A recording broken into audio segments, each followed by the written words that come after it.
But this hearing and the draft bill I've proposed marks a new effort to put those recommendations into place.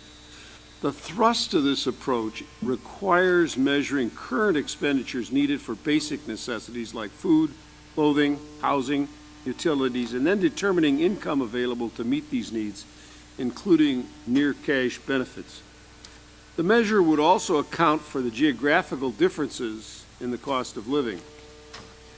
Certain components in the proposed revision, like updating the poverty thresholds, will increase poverty rates, undoubtedly, compared to the current measure, while other aspects, such as expanding the definition of income, will reduce the rates. In the aggregate, a new poverty measure based on the National Academy of Sciences suggestions will likely show a higher number of poor Americans compared to the current definition. However, it's important to remember this measure is still designed to assess significant deprivation, not a reasonable standard of living. My draft legislation calls for a second assessment on how to arrive at what I call a decent living standard. The draft bill also makes it clear that this modern definition of poverty would have no direct impact on program eligibility levels or on the distribution of federal funding. Only future case-by-case decisions on individual programs could change these determinations, but at least we'd be trying to do something on better data than we've done before.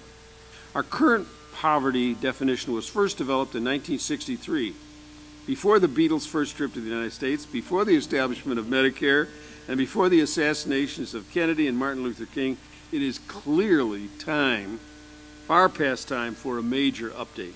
If we want to make measurable progress in reducing poverty, we first need to measure poverty properly. And I put forward this proposal reflecting a consensus on expert opinion on how to dramatically improve the current measure. Mayor Bloomberg recently announced that New York City is implementing a very similar concept, so we know it can be done. Now, next month, new poverty figures will be announced that we all know fail to truly capture hardship in America. I therefore hope my friends on both sides of the aisle will join me in pushing for a comprehensive update in the way that we measure poverty. We've waited for nearly half a century for a new poverty measure. We shouldn't have to wait much longer.